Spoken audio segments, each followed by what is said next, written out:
ሕይወት በመንግስቱ ቤተ መንግስት። የቤተ መንግስት እስር ቤት ጠባቂ የነበረና የኮሎኔል መንግስቱ ኃይለማርያም የግል ጠባቂ ነበረ። ወታደር እሸቱ ወንድሙ ወልደ ስላሴ በመንግስቱ ቤተ መንግስት እስር ቤት ውስጥ በአይኑ ያየውንና የተመለከተውን ታሪክ ጽፎልናል። ወታደሩ የልዩ ኃይል ወይም ሜምበር ኦፍ ስፔሻል ፎርስ አባል የነበረም ነው። ለመሆኑ የመንግስቱ ቤተ መንግስት እስር ቤት ምን ይመስል ነበር? ታሪኩን ለታሪክ ማስታወሻነት ይረዳን ዘንድ ይዘንላችሁ ቀርበናል። አብራችሁን ቆዩ።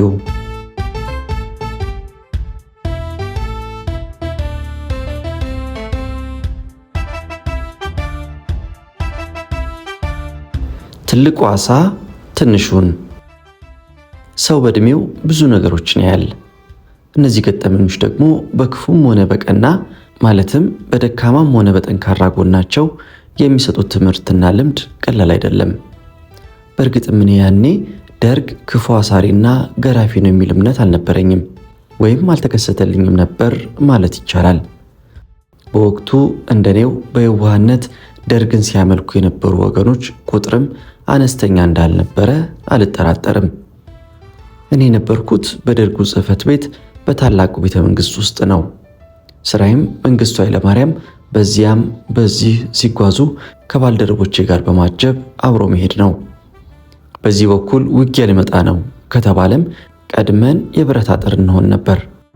ከመቻ ኃይሉ ጋር ልዩነታችን በእንቅስቃሴ ወቅትና አጃቢ መሆናችን ብቻ ነው። መቻ ኃይሉ ውስጥ ያሉት የመንግስቱ ኃይለማርያም ሚስጥረኞች ናቸው። በእኔ የደረሰ አይድረስባችሁ የሚለው ባህላዊ እርግማን ቀላል አለመሆኑን የተረዳሁት በአንድ ችግር ወቅት ነበረ። ስለ ደርጉ ልዩ 14ኛ በር እስር ቤት እጅግ የሚሰቀጥጥ ልዩ ትዝታ አለኝ። ይህን እስር ቤት ያነሳሁት ያለ ምክንያት አይደለም። ትርኢቱን እተርክላችኋለሁና ከኔ ጋር ሆናችሁ ዝለቁ።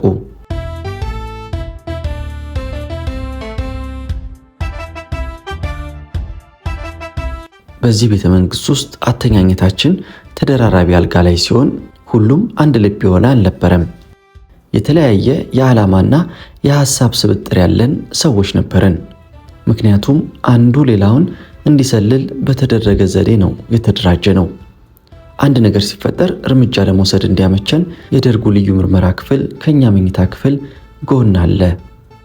በዚህ ልዩ ምርመራ ክፍል ውስጥ የሚሰሩትን ስማቸውን ባላውቅም ፖሊሶች መሆናቸውን አውቃለሁ። የእነዚህን ሰዎች ስም መጠየቅ ሆነ አተኩሮ ማየት እጅግ ክልክል ነበረ። መርማሪዎቹም እንዳይታወቁ ጥቁር መነጽር በማድረግ ካፖርት በመልበስና ጆሮ ግንዳቸው ድረስ በመሸፈን በቢጫ ቮልስቫገን ይንቀሳቀሱ ነበር። በዚህ ምርመራ ክፍል አቅራቢያ ከተወሰኑ ወታደሮች በስተቀር ማንም ድርሽ አይልም። ተጠግቶ ከተገኘ እንደ ጸረ አብዮተኛ ይቆጠርና ክትትል ይደረግበታል። የምርመራው ክፍል እንቅስቃሴ እንዳይታይ ከፊት ለፊት 2 ክፍሎች አሉ። በእነዚህ ክፍሎች ውስጥ የሚስጥር መገናኛዎች ስለሚገኙባቸው ጥበቃው ከበድ ይላል። ከሁሉም በላይ ከዚህ ምርመራ ክፍል የሚወጡትን ተመርማሪዎች ማየቱ እጅግ ይሰቀጥጠኛል። ምክንያቱም ተመርማሪዎቹ ጤናማ አካል ይዘው ይገቡና ተመልሰው የሚወጡት ተሰባብረው ፊታቸው አባብጦና በአጠቃላይ ከሰውነት ውጭ ሆነው ነው። እና እነዚህ መርማሪዎች ማንነታቸው እንዳይታወቅ የሚያደርጉት ጥንቃቄ ቀላል አይደለም። ሕሊናዬን ከሚሰቀጥጠኝና ከሚያቆስሉኝ ነገሮች ውስጥ አንዱ ከመቻ ኃይሉ ውስጥ ተመርጠው ቀን ቀን የሲቪል ልብስ በመልበስ ሲንሸራሸሩ በመዋል ማታ ግን ቱታ በመልበስ ለልዩ ልዩ የሚስጥር ሥራ የሚሰማሩት ወታደሮች ጉዳይ ነው። የቱታ ለባሾቹን የሚስጥር ሥራ ለማወቅ የቻልኩት እኔው ራሴ በዚች እስር ቤት ከታሰርኩ በኋላ ነው። የታሰርኩበት ሁኔታ ወቅቱ እጅግ አሳሳቢና የደርግ ባለስልጣናትም በስጋት የማቀቁበት ጊዜ ነበረ። አንድ ቀን የጊዜውን ተጨባጭ ሁኔታ እንድንረዳ ካድሬዎቹ ሰበሰቡን። ከዚያም ሰበኩን፣ አስፈራሩን፣ አቅራሩብን። በዚህ ስብሰባ ላይ እኔም አላርፍ ያለች ጣት እንዲሉ እጄን አንስቼ ባወዛውዘው ብንጠራራ ድምፅ ባሰማ ልብ የሚለኝ አጥቼ ከብዙ ቆይታ በኋላ ታየሁና እንድናገር እድል ተሰጠኝ። ከዚያም በመካከላችን መቃቃርና መተማመን ሊኖር ሲገባ ይህ የለም፣ እርስ በርስ መሰላለል መመራረጃ ብቻ ሆኖ ተፈራርተን እንኖራለን፣ ይህ መቅረት አለበት የሚለውን ቃል ብቻ ተናገርኩኝ። ተሰብሳቢ ወታደር ሁሉ ከዳር እስከ ዳር አጨበጨበ። ይህ ነው እንግዲህ በካድሬዎችና በአዛዦቹ ጥርስ ውስጥ አስገብቶኝ ያሳኘከኝ። ወዲያው 2 ወታደሮች ተጨማሪ ብለው እጃቸውን ሲያነሱ ወታደር ጌታሁንን ካድሬ ሳይቀበላቸው በመቅረቱ ስብሰባውን በትኖ ወደ የሰፈራችን ሄድን። እኔም ወደ መኝታ ክፍሌ ገብቼ በእረፍት ላይ ያለው ባሻ ከበደ የተባሉት የወታደር ፖሊስ አዛዥ ከ4 ወታደር ፖሊሶች ጋር በመምጣት ወደ አልጋዬ ጋር ተጠግተው እጅ ወደ ላይ የሚል ድምፅ አሰሙኝ። ከኔ ጎን የሚተኙትንም 2 ባልደረቦችን ጨምረው ልዩ ፍተሻ በማድረግ እንደ ምርኮኛ ቀበቷችንንና መለያችንን አስወልቀው ይዘውን ወጡ። ካሁን በኋላ እስረኛ ናችሁ ብለው እየገፈታተሩን እየረገጡን ወደ 14ኛ በር እስር ቤት ከተቱን። በተለያዩ ክፍሎች ውስጥ አስገቡን። ተወርውሬ ወደ እስር ቤቱ ክፍል ስገባ ያወሩ የነበሩት እስረኞች ተደናግጠው ጸጥ አሉ። ይህቺ የቤተ መንግስት ልዩ ስሟ 14ኛ በር እስር ቤት እጅግ በጣም ጠባብ፣ በግምት 4 በ4 ስትሆን ከ100 ሰዎች በላይ ታጉረውባታል። እስረኞቹን ሳያቸው የባሰውኑ ሰውነቴ በጭንቀት ተወጠረ። በብዛት ቁስለኞች፣ ጥፍሮቻቸው የላለቁ፣ እግሮቻቸው የፈነዳዱ ናቸው። የክፍሉ ሽታ ናላን ያዞራል። ሕያው መሆኔ ቀርቶ ወደ በድንነት የተለወጥኩ መሰለኝ። በእስር ቤቱ ቆይታዬ ውስጥ እጅግ አሳዛኝ ድርጊቶችን በየጊዜው አይቻለሁ። እስረኞቹ ለምርመራ በየተራ ይወጣሉ። ሲመለሱም ተገርፈው ተቀጥቅጠው እጆቻቸው ተሰባብሮ ነው። እኔም በሁኔታው እየተቆጫው ዕጣ ፈንታዬን መጠባበቁን ተያያዝኩት። ማታ ማታ ሰዎች ተጠርተው በአጃቢዎች ወይም በወታደሮች ይወሰዱና በዚያው ይቀራሉ። መመለስ የለም።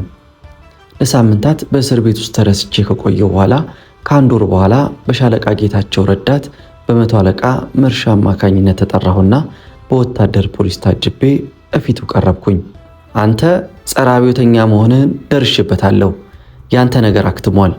አሁን ማለትም ሰሞኑን ዋጋህን ትሰጣለህ፣ ጠብቅ አለኝ። ለማነጋገር ፋታ አላገኘውም። እንደገና ዋክበው ወደ እስር ቤት መለሱኝ። ጭንቀቴም እየጨመረ መጣ። ወይ ገድለው በገላገሉኝ እስከ ማለት ደረስኩኝ።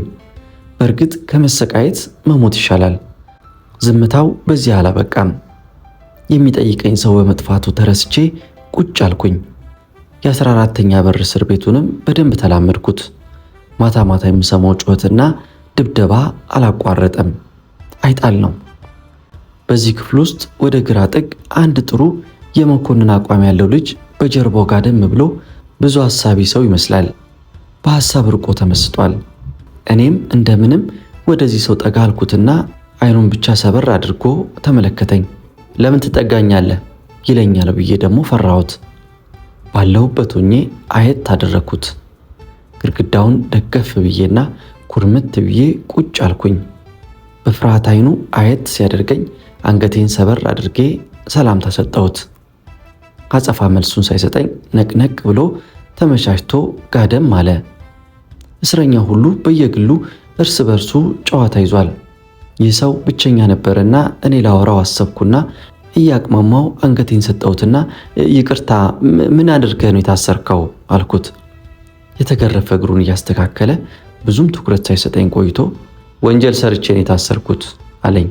የምን ወንጀል ነው የሰራኸው? ነፍስ አጥፍቼ ነው የታሰርኩት አለኝ። ለነፍስ ማጥፋት ወንጀል ደግሞ የተለያዩ ጣቢያዎች እንዳሉ ስለማውቅ የነፍስ ማጥፋት ወንጀል ወደዚህ እስር ቤት አያመጣውም ብዬ ቀጠል አድርጌ ወንድሜ ስምህ ማን ይባላል አልኩት።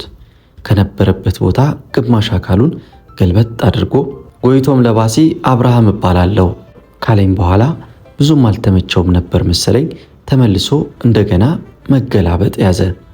ታዲያ ወንጀልህ አያሳስርም እኮ ብለው ጊዜ አተኩሮ ተመለከተኝና ድክም ባለ ቃል የእኔ ወንጀል እርጥብ ወንጀል ነው አለኝ። እርጥብ ወንጀል ደግሞ ምንድነው? የፖለቲካ ጉዳይ ነው፣ አታስብ፣ ግድ የለም አለኝ።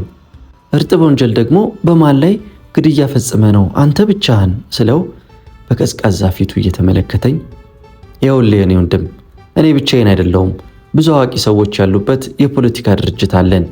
ይህ የፖለቲካ ድርጅታችን ከሰደድ ወይም ከወታደራዊ ጁንታው ጋር ባለመስማማታችን የተነሳ ሰደድን ጨርሶ ከዚህ ሀገር ለማጥፋት አስበን ነበር። ስለዚህ ይህ ሐሳባችን ሳይሳካልን ስለቀረ መንበረ ስልጣኑን አልለቅም ያለው ወታደራዊ ጁንታ እኛን ለማጥፋት ወስኗል አለኝ። የእናንተ ድርጅት ማን ነው? ኢህአፓ ነዋ አለኝ። ታዲያ እናንተ ሰደድን እንዴት ልታጠፉት ትችላላችሁ? እኛ እስከ መሪዎቹ ድረስ አባላት አሉን ካለ በኋላ ብርጋዴር ጄኔራል ተፈሪ በንቲ፣ ሻለቃ አጥናፉ አባተን እነሱን እንኳን ተወት አድርጋቸው፣ ማድረግ የሚገባንን ወይም በግሌ የሚገባኝን ሳላደርግ ወይም ሳናደርገው ልጅ ያቦካ ሆነብንና ቀረ ካለ በኋላ ከነበረበት ገልበጥ ሲል ማንን ለመግደል ነበር ያሰባችሁት አልኩት። መንግስቱ ኃይለማርያምን ነበር ሲለኝ የሆነ ነገር ትውስ አለኝና ዝግንን ሲያደርገኝ በውስጤ ሌላ ነገር ታወሰኝ። እንዴት ለመግደል አሰባችሁ አልኩት። በደርግ ውስጥ ያለ ወታደር ብዙ ጊዜ መምራት ያስባል፣ ይፈልጋል። እኛ ደግሞ ስልጣኑ ለህዝብ ይሁን እያልን ስንነሳ ሌሎች መኮንኖች ሲስማሙ፣ ሻለቃ መንግስቱ ኃይለማርያም ግን ግትር ስለሆነ ብዙ ጊዜ ከኛ አባላት ጋር በተለይም ከመቶ አለቃ መሰለ ማሩ ጋር ባለመስማማታቸው ብሎም እኛን ሙሉ ለሙሉ ለማጥፋት ነሐሴ 15 ቀን 1968 ዓ.ም በተደረገው የደርጉ ዋነኛ ስብሰባ ላይ እኛን እናጥፋቸው ብለው ስለወሰኑብን ይህንን ውሳኔያቸውን ሰማነው አለ። የደርጉን የሰደድ ውሳኔ ማን ነገራችሁ ስለው የኛ ወገን የሆኑ በደርግ ውስጥ ያሉ የደርግ አባላት ናቸው የነገሩን አለኝ። ለመሆኑ እነሱ እነማን ናቸው በማለት ጠየቅኩት። መቶ አለቃ መለሰ ማሩ፣ ሻምበል አለማየሁ፣ ሻምበል ሞገስ፣ ሻለቃ ዮሐንስ አፈወርቅ ስለነበሩ እነሱ ማታውን አምጥተው ነገሩን አለኝ። ታዲያን ስትሰሙ እናንተ ምን አላችሁ ስለው ሳንመታ እንምታ፣ ሳንጠፋ እናጥፋ አለን።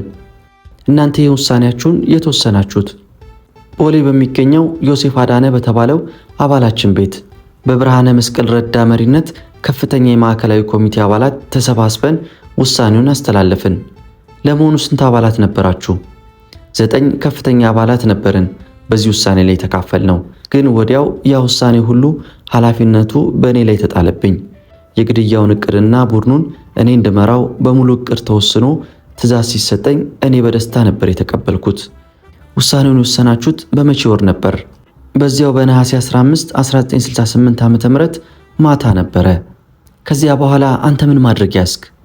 የተለያዩ ሐሳቦችን ካወረድኩ በኋላ መቼ ማድረግ እንደሚገባኝ ወስኜ አንደኛ መስከረም 8 1969 ዓ.ም፣ ሁለተኛ መስከረም 9 1969 ዓ.ም ሙከራውን አድርገን ሳይሳካልን ቀረ። ለሶስተኛ ጊዜ መስከረም 12 1969 ዓ.ም የገዳይ ቡድን እንደተዘጋጀ እኔ ወደ ሌላ ቦታ ሄጄ ለመመለስ በመዘግየቴ ሻለቃ መንግስቱ ኃይለማርያም በሰላም 4ኛ ክፍለ ጦር ቤታቸው ገብተው ደረስኩ። እኔም እነዚህን 3 ግዳጆች ለበላይ አካል አሳውቄ ስለነበር በተባለው ቀን ውስጥ ባለመፈጸሜ ተጠርቼ ከአባሎቼ ከፍተኛ ተግሳጽ ደረሰብኝ። ይህ አናዳጅ ስለነበረ በመቀጠል ለ4ኛ ጊዜ መስከረም 13 1969 ዓ.ም ከምሽቱ 2 ሰዓት ላይ በተደራጀው ኃይል በተደረገ ሙከራ በትንሹ ባጨራቸውና ሳይሞቱ ስለቀረ የባሰውኑ በአደባባይ ያስቆጣናቸው። ግን እኔ በመዘግየቴ ነው እንጂ ባልዘገይ ኖሮ መስከረም 12 ሻለቃ መንግስቱ ኃይለማርያም ያኔ ያልቅላቸው ነበር ሲለኝ የሆነ ነገር ትዝ አለኝ። ያላንድ ሮቨሩን ያሽከረክር የነበረው ሹፌር ባሻ መኮንን ምስጋናው ታወሰኝና ክፉኛ ተንፍሼ ሳበቃ አሁን ለእርድ የቀረብኩ በግ መሆኔን አልጠራጠርም፣ ቢሆንም እኔ ሙከራ አድርጌያለሁና ምንም አልከፋም ሲለኝ አንተ ብቻ ነህ እንዴ ስለው ተከዛለና ብርሃነ መስቀል ረዳ ከኛ ጋር አልተያዘም፣ መቶ አለቃ መለሰ ማሩም ቢሆን በሁለተኛው ቀን ላይ ከሀገር ወጥቷል እንጂ ሌሎች በተለያዩ ክፍሎች ውስጥ አሉ አለኝና ተከዘ፣ ፈዘዝ አለ። እኔም በምን እንደታሰሩ ዝርዝር ሁኔታውን አስረዳሁት።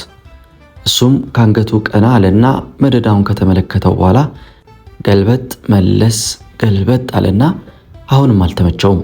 አይዞ አንተን ምንም አያደርጉም፣ ነገር ግን ያሰቃዩ ይሆናል፣ እስከዚያ ቻለው፣ የኔ ነገር እንኳን አብቅቶልኛል ሲል አጽናናኝ። ዝርዝር ታሪኩን ግን ሊያወራኝ አልፈለገም። ልዩዋ የቤተ መንግሥት እስር ቤት ሰው መዋጥና መጥፋቱን ይዘዋለች። የመቻይሉ መንደር ቀን ግርግር፣ ሌትም ዋይታ አያጣውም። የቁስለኛ አይነት ይታያል። ፖሊሶች ግዴታቸው ስለሆነ ካልመቱና ካልጠመዘዙ እነሱም እንደሚጠመዘዙ ጠንቅቀው ያውቃሉ። ስለዚህ እውነት ለማስወጣት መምታት፣ ማሰቃየት አለባቸው።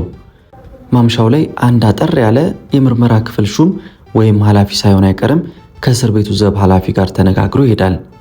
ከምሽቱ 6 ሰዓት ተኩል ላይ የፓርላማ ሰዓት ይደወላል። የእስር ቤቱ በር በጥቂቱ ተንኳኳ።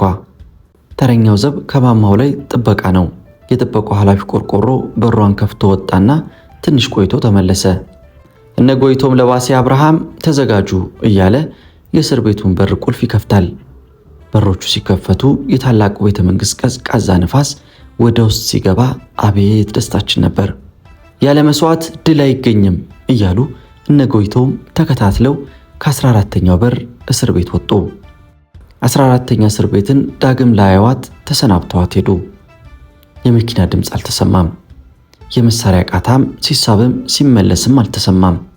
ድምፅ አልባ ግድያ ሳይሆን አይቀርም። ፓውዛው ዛሬ ከዘብ ማማው ላይ አልበራም። ሲሄዱም አልተከተላቸውም። በመቻይሉ ቤት ላይ ያሉት ሸንበቆ መብራቶች ብቻ ነበሩ በዕለቱ ምሽቱን ያደመቁት። እነሱም ታዘው እንጂ ወደው እንዳልሆነ ይታወቃል። የእስር ቤቱን በሮች ሁሉ የዘብ ኃላፊው ቁልፍልፍ አድርገውታል። ከብዙ ቆይታ በኋላ የዛች ኩምቢ ቮልስዋገን ድምፅ ተሰማን። ነገሩ ሁሉ አዲስ ስላልነበረ የነጎይቶም ዕድሜ ያጠረው በዚህ ቤተ መንግሥት መሆኑን መኪናዋ ስትወጣ ይታወቃል። በምሽቱ 14ተኛ በር እስር ቤት ውስጥ ያሉት እስረኞች ሁሉ በድንጋጤ ተውጠዋል። መንጋቱ አይቀርምና ነጋ። ነግቶም መሽቶም ጊዜን እያፈራረቀ ሲሄድ የመንግስቱ ቤተ መንግሥት ልዩ የደርግ ምርመራ ክፍልና የደርጉ ልዩ መቻይል በየጊዜው ሰውን ያመጣል ይወስዳል። በአራተኛው ቀን ላይ የደርጉ ዘመቻ መምሪያ መኮንን ሻለቃ እሸቱ ገብረ መድህንና መቶ አለቃ ሲሳይ በቀለ ከላንድ ሮቨር ውስጥ ወጥተው የእስር ቤቱን በር አንኳኩተው ሲገቡ እስረኛ ሁሉ በመስኮት ያያል። 2 ወታደሮች አጠር ያለ ሰው አምጥተው እስር ቤት ውስጥ ጥለውት ይሄዳሉ። በመስኮቱ ቀዳዳ አንድ ድምፅ ብርሃነ መስቀል ረዳ ሲል ተጣራ። የተጠራው ግን መልስ አልሰጠውም። እኛን አስገርፈ መጣ አለ ሌላው ድምፅ። አሁንም የተጠራው ሰው መልስ አልሰጠም። እኔም እንደምንም በመስኮት ተንጠራርቼ ሳየው አጠር ያለ ራሰ በራ ሲሆን ቁምጣ ነበር የለበሰው። ደግሞ ባዶ እግሩን ነው። ጫማም አላደረገም። ሲጋራውን በላዩ ያቦነዋል።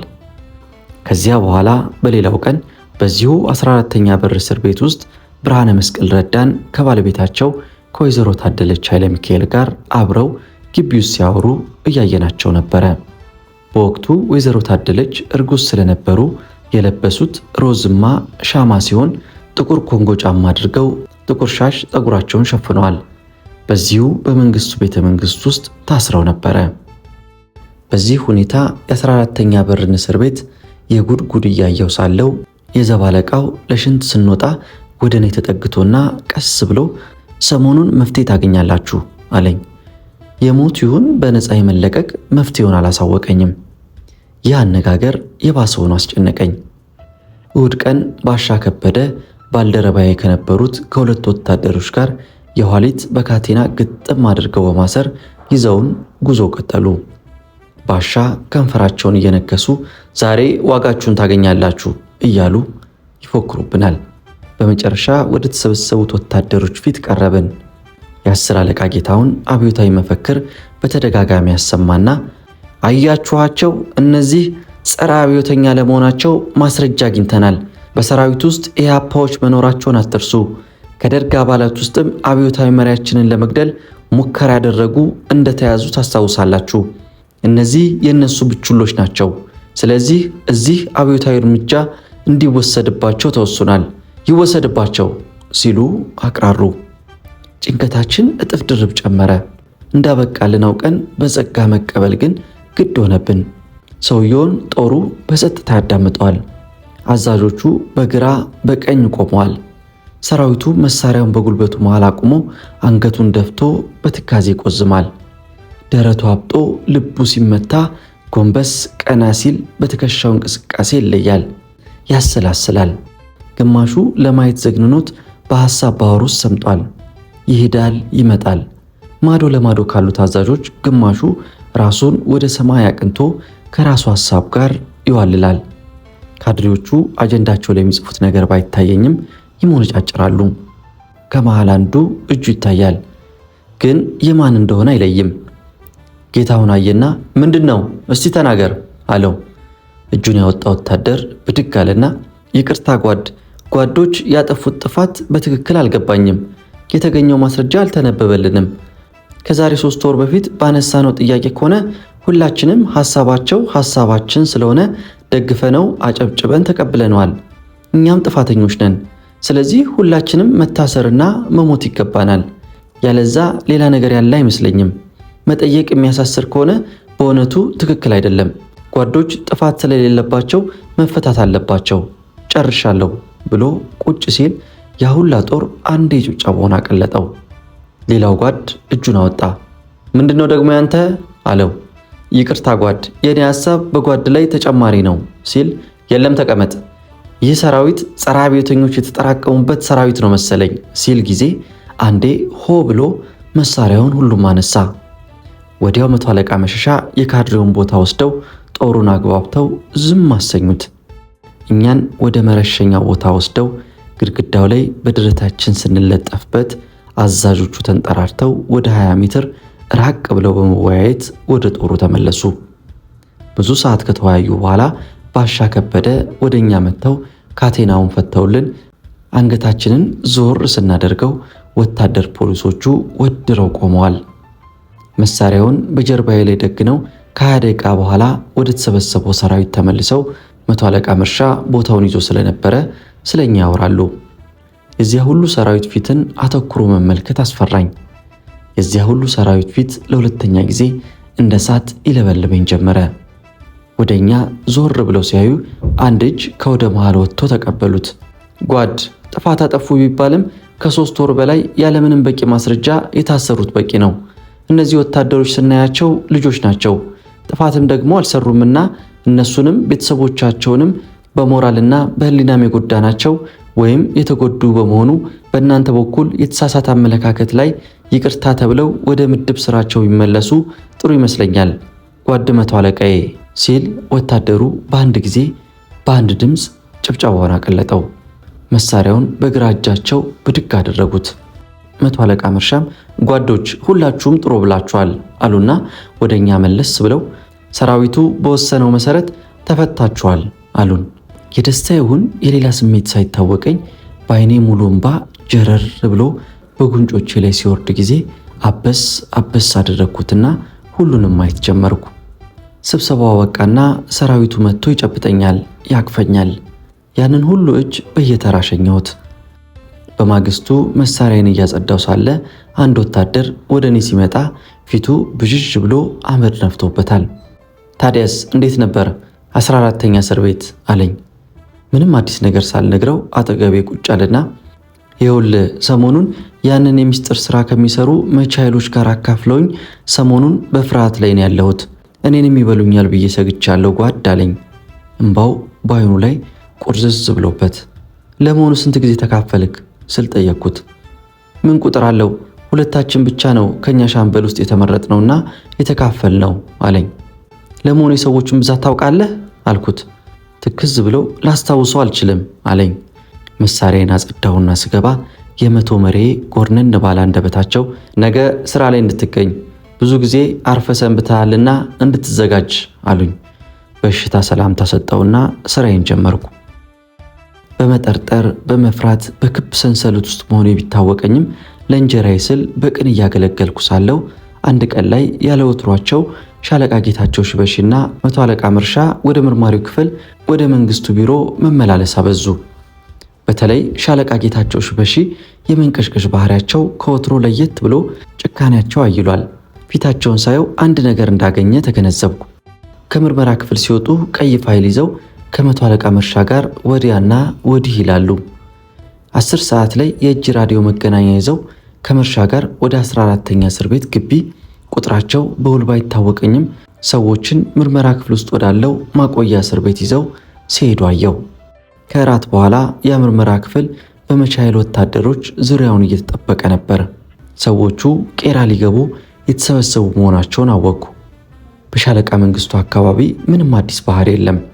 ከምሽቱ 4 ሰዓት ላይ ለስራ ውጡ ተባልና ሻለቃ መንግስቱን ተከትለን ስንወጣ እየተከዙ ሲጋራቸውን ያለ አግባብ ያጨሱ ጀመር። ወደ እንቁላል ቤት አካባቢ እንድንሄድ ተነገረን። ተከትለናቸው ሄድን።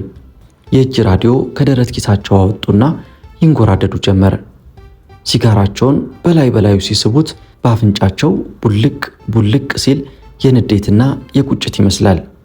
የያዟት የቅርብ ርቀት መገናኛ ሬዲዮ ጭርር ስትል ቆየችና አንድ ድምፅ ሰጠች። አንበሳንድ የሚል የዕለቱ የመንግስቱ የሚስጥር ስም ነበር።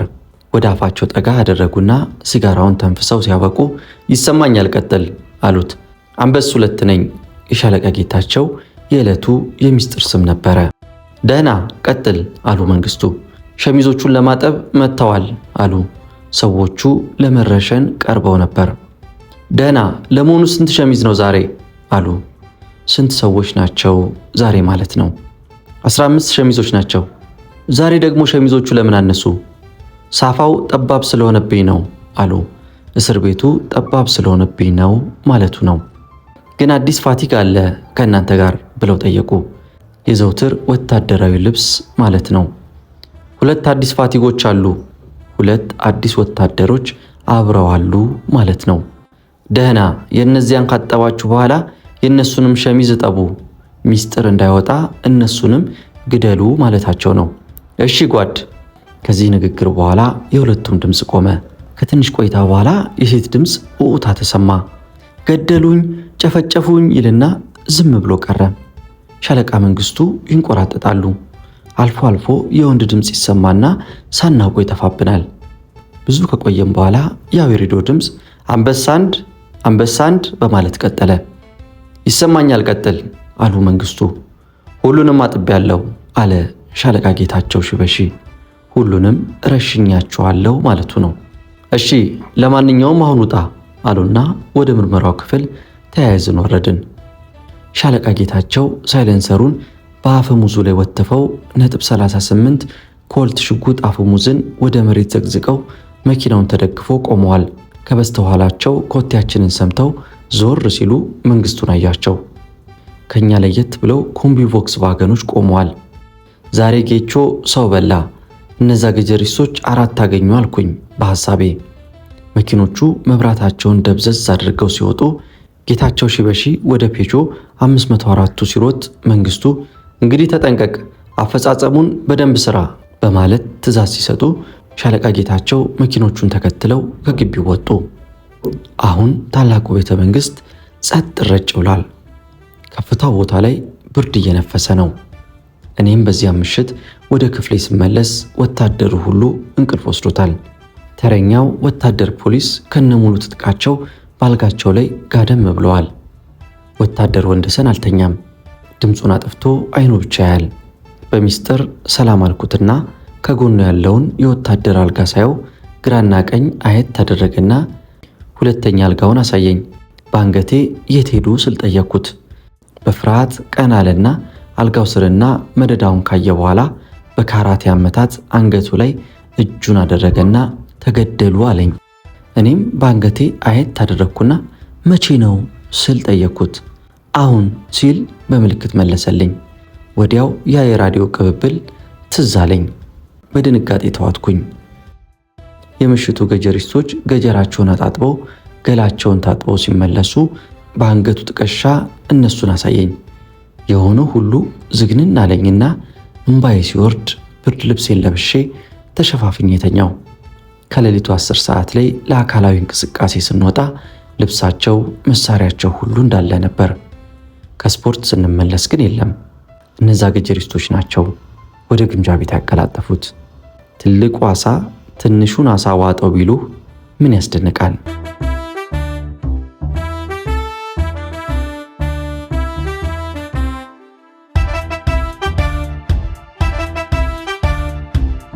ታሪኩን ያገኘነው ሕይወት በመንግስቱ ቤተ መንግስት ከሚለው መጽሐፍ ላይ ነው። በመጽሐፉ ሽፋን ላይ እኔ የእናንተን ሞት አያለው፣ እናንተ ግን የኔን ሞት አታዩም ይላል። መጽሐፉን ያዘጋጀልን ወታደር እሸቱ ወንድሙ ወልደስላሴ ነው።